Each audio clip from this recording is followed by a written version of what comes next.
Dual band gigabyte wireless রাউটারের মধ্যে বর্তমান বাজারে খুবই জনপ্রিয় একটি মডেল টেন্ডা ac21। এই মডেলটির জনপ্রিয়তার জন্য ম্যাক্সিমাম ওয়েবসাইট এবং অনলাইন শপগুলোতে এখন এটা আউট অফ স্টকে আছে। এই রাউটারটি আমরা কিনেছি প্রায় 1 মাসের মতো হয়ে গিয়েছে। এখন আনবক্সিং দেখতে পেলেও 1 মাসের মতো এটা ব্যবহার করেছি, তাই এখানে কিছু ইউজার এক্সপিরিয়েন্সও শেয়ার করব।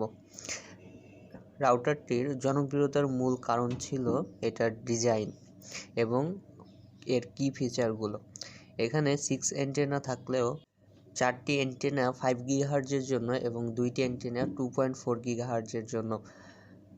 এই রাউটারটি শুধু 5 গিগাহার্জে চালালে আপনি এভারেজ লিঙ্ক স্পিড 400+ পাবেন এবং 2.4 গিগাহার্জে রান করলে এটা 72 Mbps এর মতো এভারেজে পাবেন।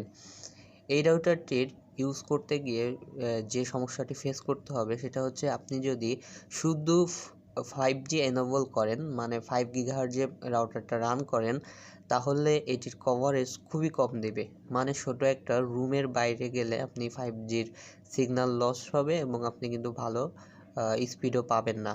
কিন্তু ইনসাইড ছোট একটা রুমের মধ্যে যদি আপনি রাউটারটা ইউজ করেন অনলি 5 গিগাহার্জে, সেক্ষেত্রে কিন্তু অনেক ভালো স্পিড পাবেন।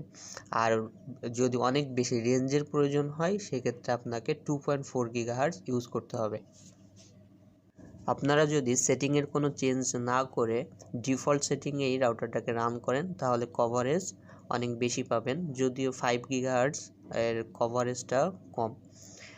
রাউটারটির ক্রয় মূল্য ছিল 3600 টাকা।